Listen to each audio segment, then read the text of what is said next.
The day is November the 20th, 1947. The time, 11 o'clock. A nation and a world watch. Once only in 1100 years of British kingship has there been such a day. An heiress presumptive to the throne marries the man of her choice. The setting is Westminster Abbey. To its west door come members of Europe's royal houses, the peers and the people. History is in the making. 3 miles away, Lieutenant Philip Mountbatten, now His Royal Highness the Duke of Edinburgh, leaves. But the eyes of the world are centred on Buckingham Palace. Into the dull November morning, 2 greys draw the Irish state coach. Inside, Her Royal Highness Princess Elizabeth and her father.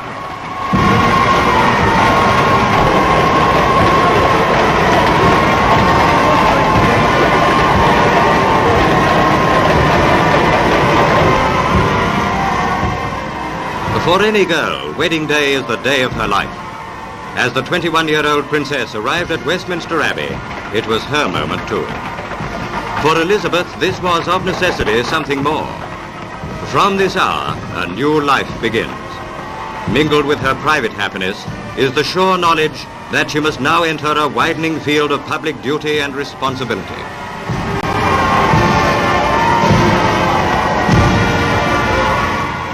And now the solemn service begins.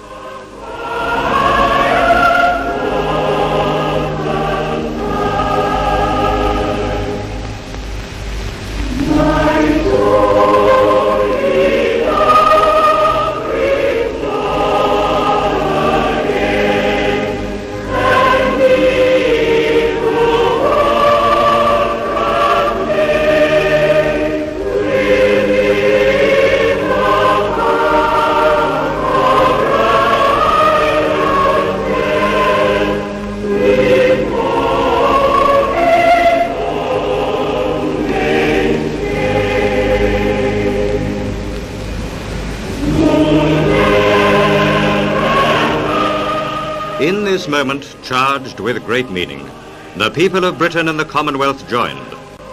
They listened and remembered, in towns and villages, in shops, in streets, in homes.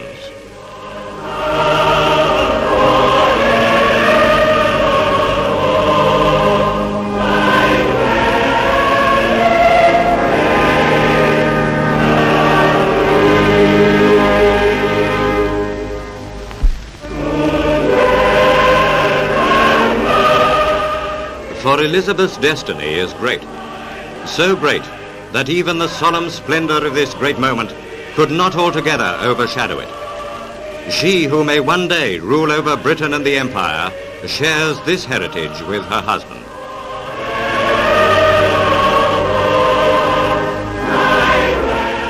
The organ sounded, and for this hour Elizabeth is not only a queen-to-be, but a bride.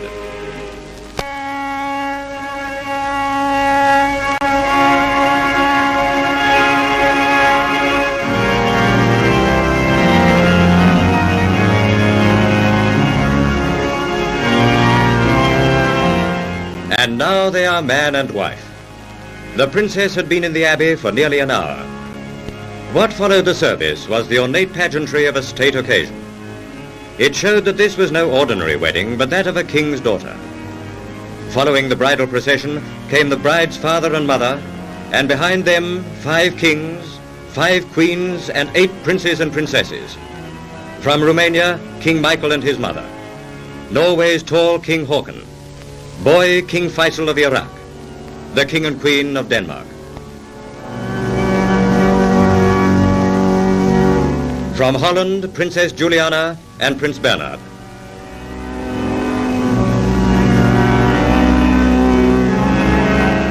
The bridegroom's uncle and aunt, Earl Mountbatten, India's Governor-General, and the Countess. Outside the abbey, the great crowd waited eagerly. There was a roar of excitement as the princess, aided by her husband, appeared and stepped into the glass coach for the drive back to the palace. It was the signal for the most heartfelt outburst of affection that Britain has seen since the bride's parents led the coronation parade.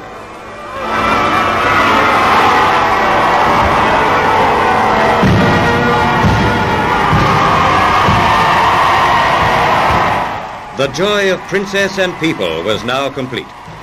For both, the day had been an ordeal, frightening in its intensity, yet unforgettable in its splendor. And now the tension was lifting.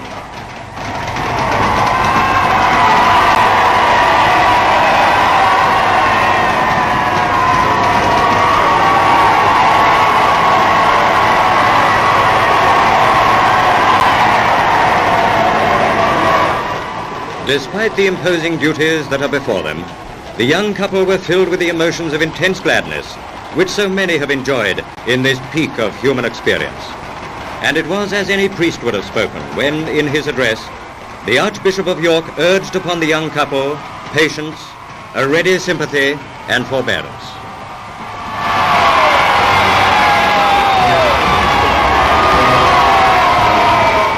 For the people who had come from afar, the wedding was a family wedding for the entire British people. Everyone gladly shared in the rejoicings, because the Crown once again was serving to remind us of the common humanity which unites us all.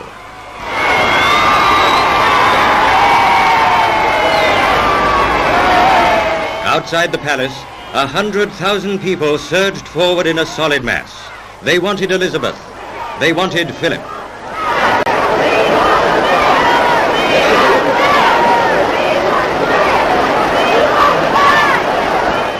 From the palace balcony, Elizabeth and her husband waved to the cheering crowds.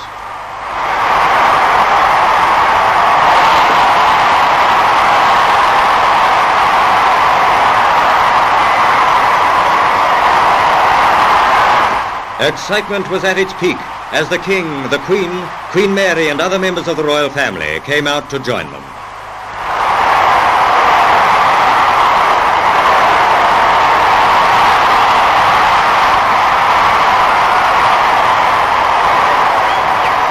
Seldom has a bride and groom received such a tumultuous expression of goodwill.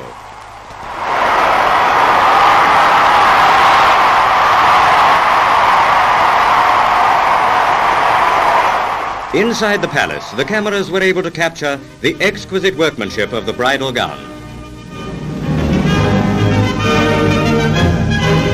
Princess Margaret leads the 8 bridesmaids who have come to join the bridal pair. And now, with the King and Queen to complete the family group, here are 3 generations of Europe's royal houses. As the great day drew to a close, there was the final drive across Westminster Bridge to Waterloo Station before the princess and her husband could gain the quiet that was rightfully theirs. In the princess, the nation has found all the qualities which merit the confidence of a people who have faith in the crown and its rigid observance of public duty. That is the tradition which Elizabeth will follow. And when the time comes for her to assume her responsibilities, by her side will be a husband whose counsel will merge with her own for the good of the realm.